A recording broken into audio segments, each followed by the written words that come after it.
Hey, friends and neighbors, it's Mike Archer over here on Ferncrest Place. And I'm recording this video to ask you to vote yes on the upcoming recall to remove the current board. And then I want you to, of course, vote for me to be a new board of directors for the HOA. Now, I really haven't been that involved with the HOA since moving here in 1997. My wife Jill and I, and our son Jared and daughter Lindsay. It's been a great community, and for the most part, for the 20 plus years, it's been fine. Um, but I did start getting more interested in what was happening when Todd and Nikki started getting that petition signed and getting people to provide emails to get updates and information about the board at that time. And we signed up because who doesn't want to know what's happening in the community? There was a lot of concern. Some of the allegations and assumptions against the board, we were definitely interested in that and wanted to find out what was happening. So we started getting the emails from Todd, and subsequently, one of the board members of the past board resigned, and I was asked to come on. So I was on the last board for a few months prior to the recall.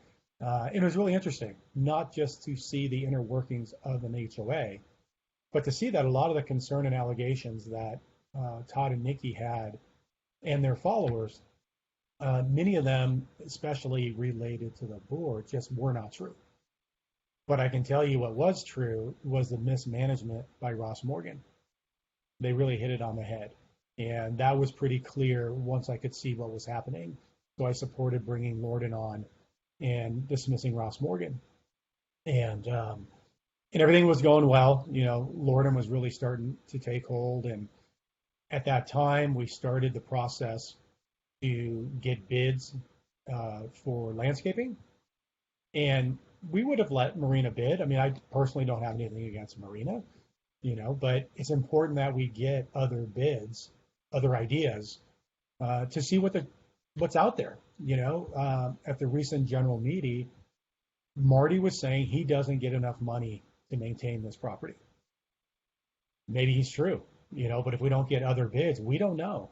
We really don't know.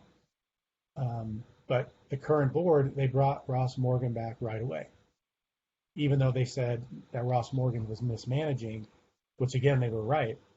They brought them back. And now with the SCE settlement, we did get a great settlement. I was part of that, the last board. The check finally came in, and we need to spend it wisely. And I don't think we should get Ross Morgan and Marina automatically part of spending that money. I mean, Ross Morgan mismanaged the community for years. So how can we trust them with more than $1 million? Again, we need to get other bids. And if Marina is the best bid and they have the best ideas, we'll use them. But if other people come in with great ideas, maybe we'll use them. We shouldn't be locked into just using Marina because this current board wants to use them. It's really not necessary. And we need to take that money and prioritize how it's spent. A lot of people at the recent general meeting voiced their concerns because their properties were physically damaged. And we need to look at them as the priority. Get people's homes directly involved in the fire looking beautiful again. And then taking a look at the tot lot and just the surrounding areas. I was up at the pool the other day for the first time in a long time, and it was horrendous. I could not believe the condition of the grass up there. And again, nobody brought that to our attention when I was on the board before. Ross Morgan was not ensuring that the vendor, in this case Marina, was doing their job. So that's why I think we got to get rid of Ross Morgan.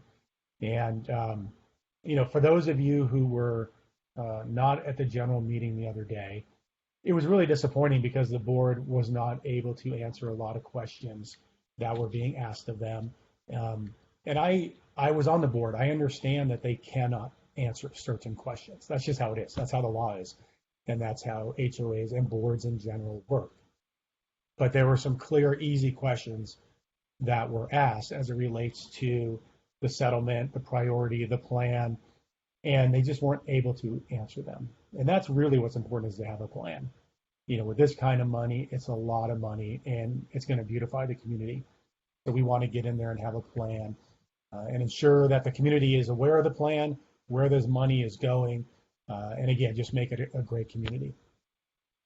And I do want to just touch real quickly. Clearly, if you're watching this video, you probably got my candidate memo or form in the recent mailing. And there were other people in there who are running, which are great candidates. But I personally was really taken aback and somewhat insulted with the current board. I mean, clearly Michelle filled out everybody's form. Well, why do the board members not want to say what they have to say?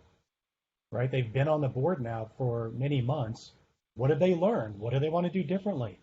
You know, people don't know what it's like until you actually get on there, and there is no way they can't have an opinion now, having sat there for a long time. So the fact they didn't even want to take 5 minutes to jot down a few words to ask all of us to support them, to me was disheartening. You know, if they're going to be a part of this community, they should take the time to respectfully, you know, fill out 100 words. So that was unfortunate. And that's one of the reasons why I think we don't want to continue to have this board.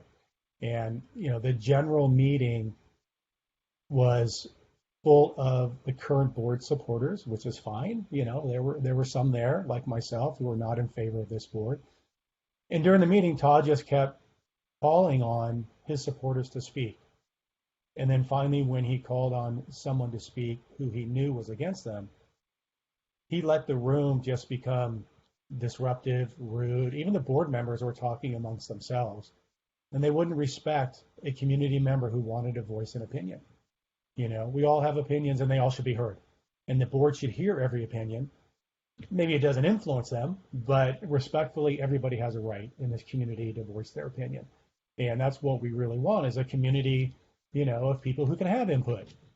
And then the board can take that input and make decisions.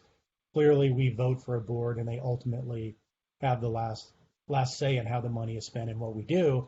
But we do want to make sure the board always has everybody's best interest and input with them. So, you know, it's really important that we work that way. And also at the meeting, I think it's really important for all of you to know, this current board continues to highlight the, you know, amassed legal fees from the last board. Well, those fees were mostly at the behest of Michelle Woodward and her lawyer, Sam. With the last recall, we probably would have had to have spent $4,000 or $5,000. That's just the cost of a recall. But Sam identified himself as Michelle Woodward's legal counsel, which essentially meant we could not respond to any of his emails. As all of you know, you don't want to respond to a lawyer. You want to have representation. And it did lead to probably $10,000. And Michelle could have called it off at any time.